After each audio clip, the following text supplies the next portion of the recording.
I'm Liz Faublis, and this is Currents.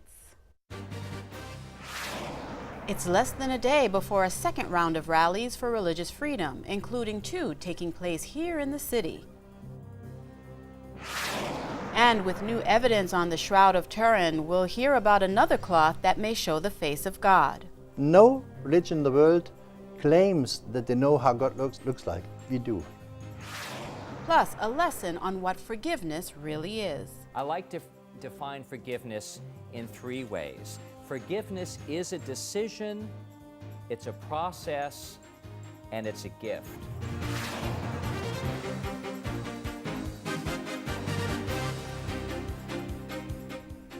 Good evening, and thank you for joining us. On Friday, in a bold display of unity and outrage, more than 150 rallies will take place simultaneously across the country in protest of the Obama administration's Health and Human Services mandate. In New York City, the Stand Up for Religious Freedom rally will be held at 2 locations, including on Wall Street at the site of what is now the Federal Hall National Shrine. Protesters will challenge a rule that would force employers to include coverage for contraception, sterilization, and certain abortion-inducing drugs in their employee health insurance plans. Opponents of the mandate maintain the controversial contraception rule not only tramples on First Amendment rights, it forces Catholics and other people of faith to violate their religious conscience. Well, the group Priests for Life is organizing the Wall Street rally. They have invited noted pro-life speakers, including Dr. Alveda King. She is the director of African American outreach for Priests for Life and the niece of Martin Luther King Jr.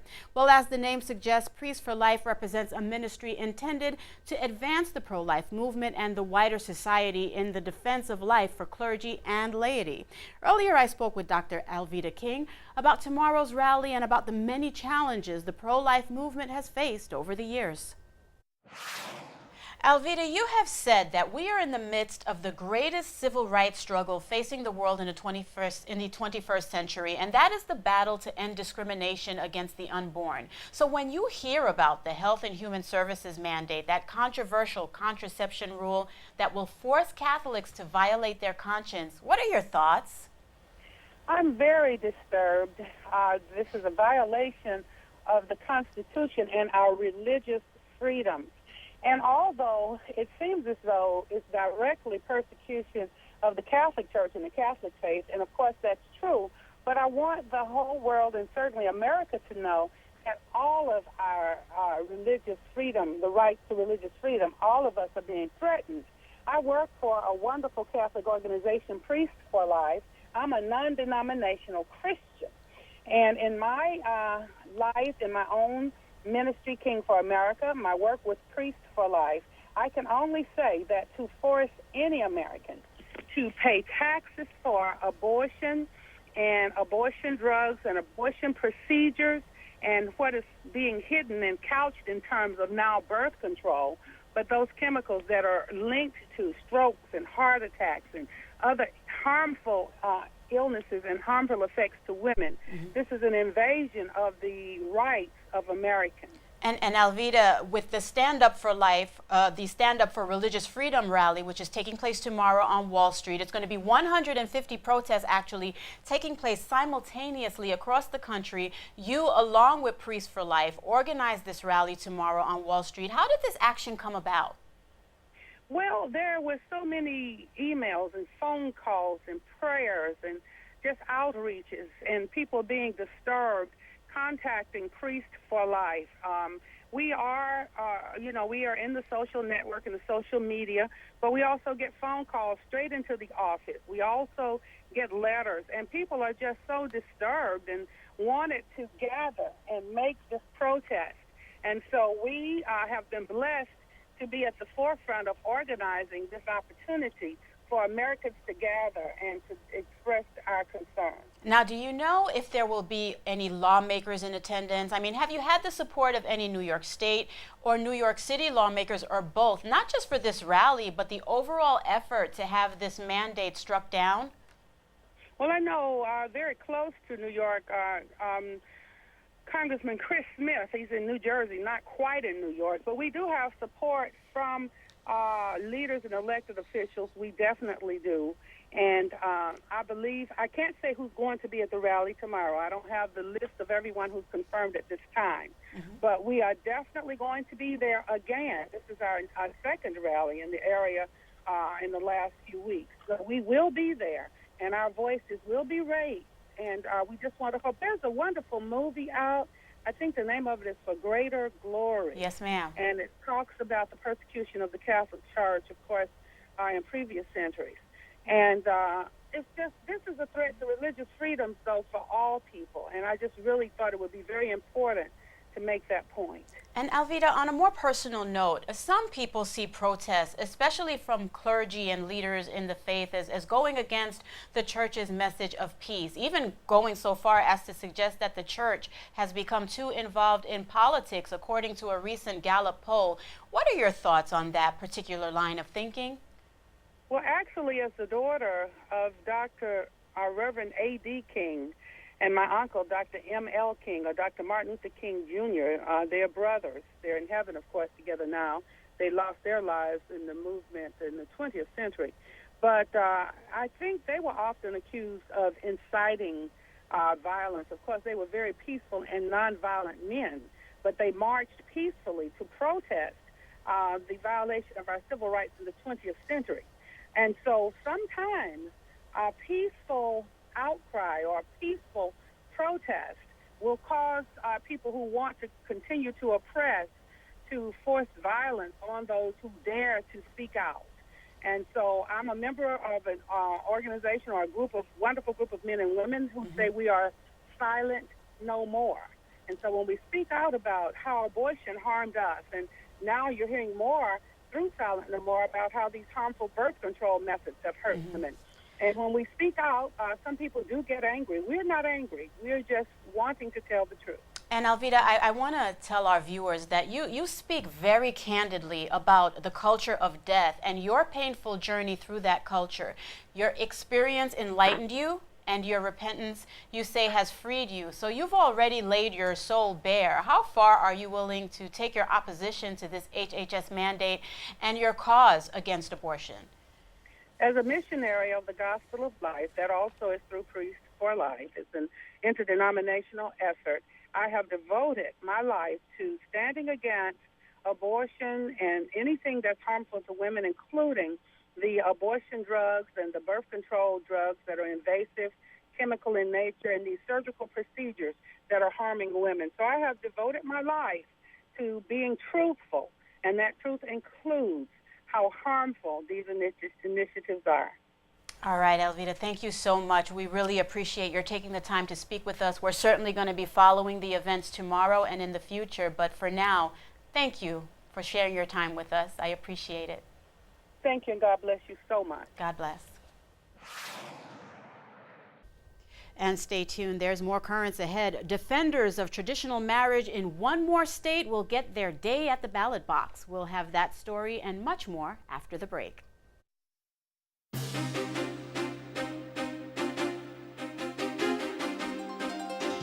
Welcome back to Currents. I'm Liz Faublas. It appears supporters of traditional marriage in Washington state will have their day at the polls. Yesterday, they filed more than 200,000 signatures to get the issue on the ballot in November. It came just a day before same-sex marriage was set to take effect in Washington state. And one of the leading defenders of traditional marriage there says it's not a matter of discrimination. Do we have to redefine the English language in order for all of us to get along and respect the differences that we do have in this state? Many relationships that we have that are really meaningful to us in a variety of ways are not called marriages. And just because a relationship is not specifically a marriage, it doesn't mean anybody's rights are being violated. Yesterday's action is aimed at giving voters in Washington state the opportunity to weigh in on a measure that would affirm marriage as between a man and a woman. Election officials need to verify more than half of those signatures in order for that measure to qualify for the November ballot. The Bishop of the Catholic Diocese of Cleveland has extended a heartfelt olive branch to his brother priest. Bishop Richard Lennon sent a conciliatory letter to the priests in the diocese amid reports a number of clergy feel, quote, anxious and uncomfortable in my presence. This according to the Cleveland Plain Dealer. Lennon wrote that he is aware his partnership with many priests has deteriorated and that he feels a growing disconnect between him and those who serve faithfully in the diocese. The bishop's letter did not offer a reason for the rift. However, sources who asked not to be identified said priests have been writing to Rome complaining about Lennon. Lennon expressed his desire to remedy the situation and asked the priest to attend one of 9 meetings he scheduled at various parishes throughout the diocese to discuss the matter. The meetings come as Lennon is working to reopen 11 churches he closed in a downsizing of the diocese. The Vatican announced earlier this year that it had overturned Lennon's decision to close those churches. A company that offers discounted gift certificates online has stopped promoting a business that deals in pornography. Patrick Truman, president of the organization Morality in Media, tells Charisma News that he first learned Groupon was promoting such a company through a Groupon business customer. Truman says a second business customer told him that Groupon instituted a new policy prohibiting the sale of coupons for pornography-related activity. Now, Groupon did not acknowledge that the boycott was the reason for that policy change. Morality in Media was founded in 1962 by a group of clergy that included Jesuit priest Father Morton Hill. Bishops in Pakistan say they support a human rights activist who has been threatened with assassination. The Vatican news agency Fidesz reports the activist, who is also a lawyer, has been threatened by sectors of the Pakistani establishment along with the country's secret services. The bishops of Pakistan say they stand in, quote, full solidarity with the activist, who is the founder and former president of Human Rights Commission of Pakistan, a non-governmental organization. Well, it's a real-life story of warfare, captivity, and hope that ended at the Vatican. Rome Reports has the incredible story.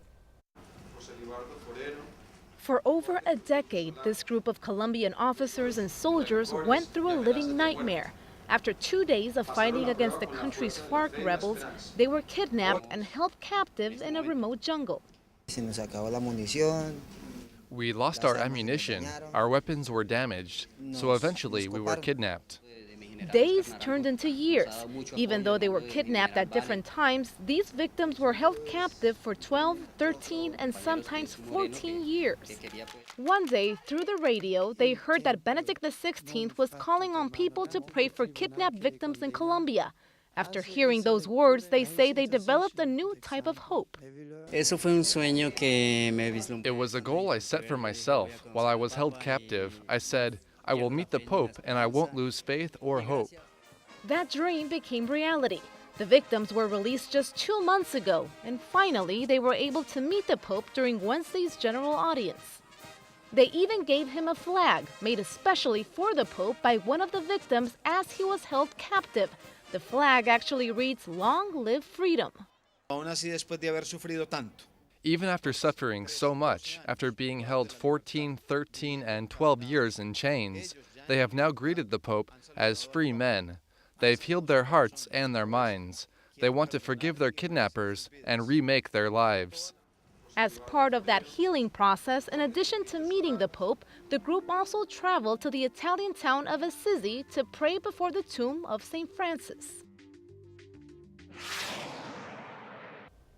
A former Roman Catholic bishop has admitted to fathering a child again. Paraguay's President Fernando Lugo said he is indeed the father of Narcisa de la Cruz's 10-year-old son. The boy's mother, seen here, said she met President Fernando Lugo when she came to him for spiritual guidance while he was a bishop. In 2009, Lugo admitted to fathering a son with one other woman, prompting an opposition senator to call on the Vatican, that is, to excommunicate him. Cruz, by the way, is the 4th woman to claim the president is the father of her child. And a breakaway traditionalist group does not have to completely accept all the teachings of the Second Vatican Council in order to reconcile with the Church. That's what the head of the Society of St. Pius X says as talks between the Society and the Vatican move forward. In an interview posted on the group's website, Bishop Bernard Fillet says accepting Vatican II's teaching is no longer a prerequisite for the Society to be accepted back into the Church. In 1988, the then leader of the Society of St. Pius X was excommunicated excommunicated after he ordained bishops without the Holy See's approval. The bishops in question were also excommunicated. Pope Benedict lifted those excommunications in 2009. That action did not reconcile the society as a whole with the Church. Negotiations aimed at reaching that goal have been ongoing since last September. Stay tuned, there's more currents ahead. Coming up, is it the face of God? One man searches for answers.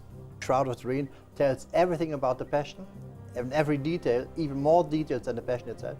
And this tells everything about the resurrection.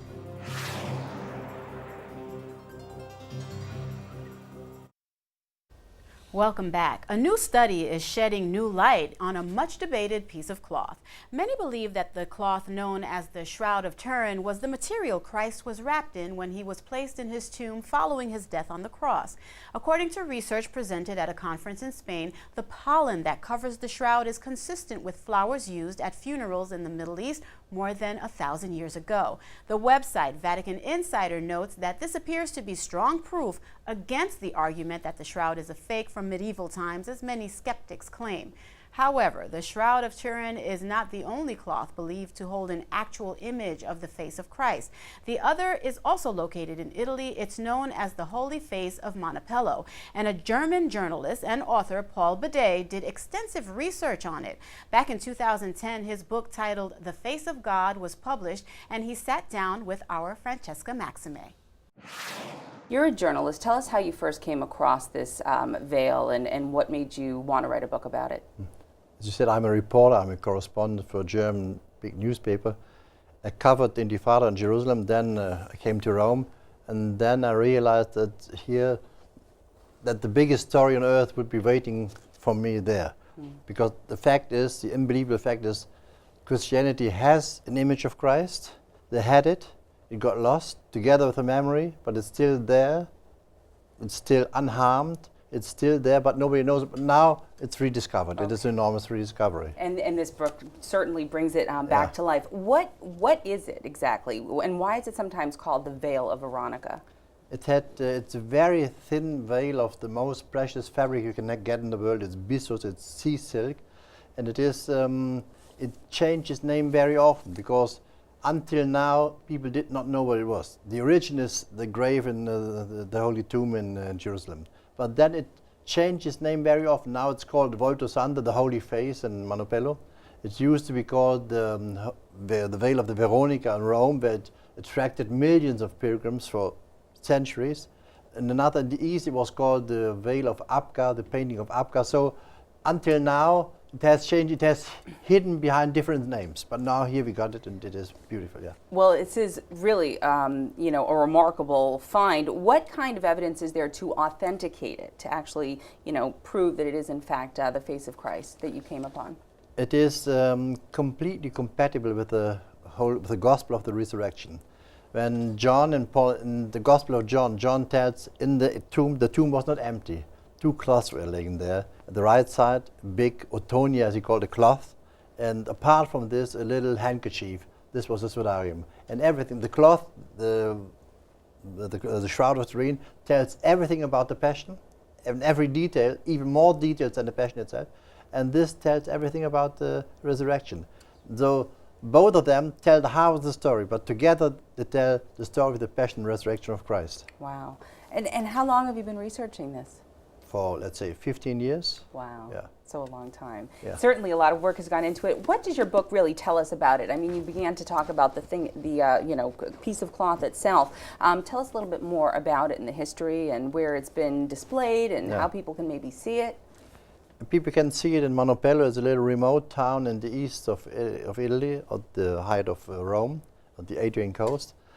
And it is, as I said, it is a big discovery, and this book contains, let's say, the logbook of my discovery. I made this long journey. I've been in Jerusalem, I've been in Constantinople, I've seen many different places. This book contains everything on my way of the rediscovery. I discovered those who had done work done before me, the different persons. It's not my own work alone, yeah. What do you think this means to people who are Catholic and to people that are Christians, really, who really want to maybe pull a deeper faith out of this? What do you think it means? it means, I wouldn't say a hell of a lot, a half of a lot.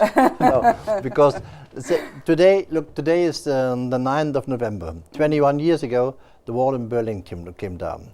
I, as being a European, Europe had lost the imagination of its own face. Europe, I knew the map of Morocco by heart, I knew the map of Spain by heart, I could hitchhike everywhere. But East of Germany I just did not know anymore, let alone Hungary and Czechoslovakia, etc. So Europe had lost a feeling for its own identity. The same happens with the Christianity.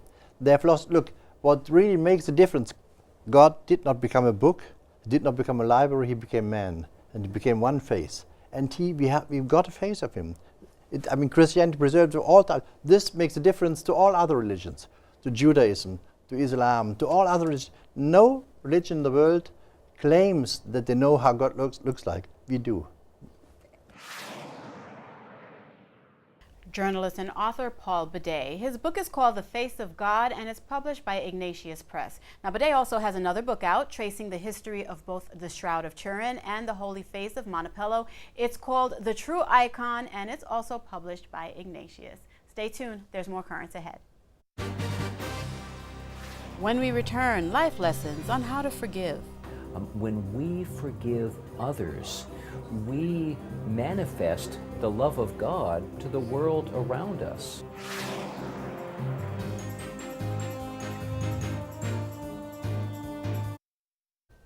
Finally tonight, it may be one of the most difficult things to do, forgive. Whether it be a minor slight or a major snub, finding the strength to forgive those who have done us wrong can seem like an insurmountable act.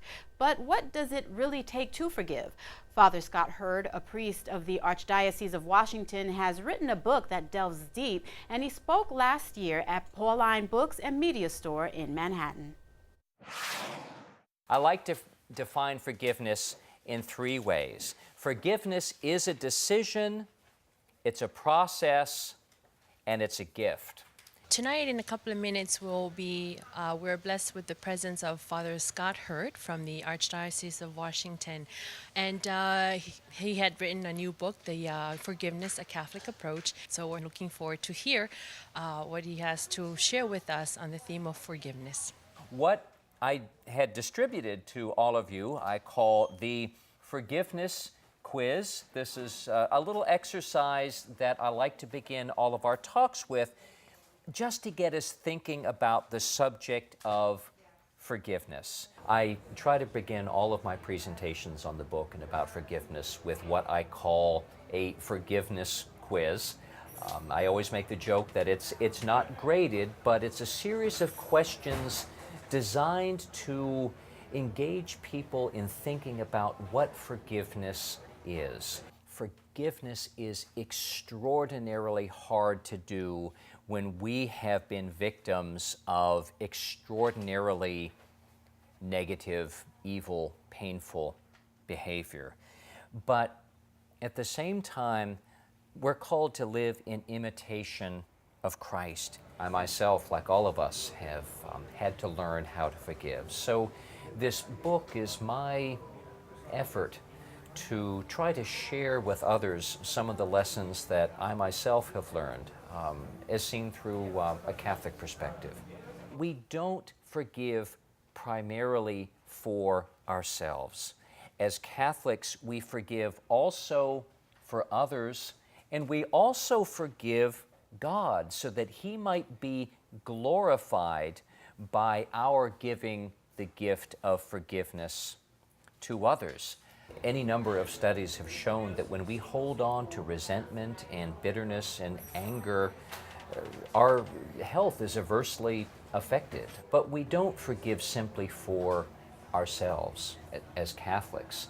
When we forgive others, we manifest the love of God to the world around us. It's a critical topic, forgiveness. It's what we're called to do, and it's the hardest thing to do. So anytime I can hear somebody who's an expert on it talk about it, I'm ready to listen. Sometimes when we're not in a position to forgive, we don't take a look at the circumstances that Father is presenting, and that's what makes it all the more difficult. So it acts as a guide, actually, some kind of a guide, a tool to help, to get to a point of forgiveness. I'm very encouraged that when people read the book, they have come to a deeper understanding of what forgiveness is, and hopefully they're inspired to be able to be forgiving people in imitation of our Lord, who showers us with forgiveness. And Father Scott Hurd's book, Forgiveness, A Catholic Approach, is published by Pauline Books and Media. And an interesting note about Father Hurd, he is a former Anglican priest who is married with 3 children. He is the director of the Washington Archdiocese Office of the Permanent Diaconate. And that is all for tonight. Be sure to visit us online at currentsny.net. For all of us here at Currents, I'm Liz Faubles. And just a reminder about Friday's rally for religious freedom. It's happening outside Federal Hall on Wall Street at 12 noon. We leave you with footage from an earlier rally back in March at that same location. Thanks for watching and have a good night.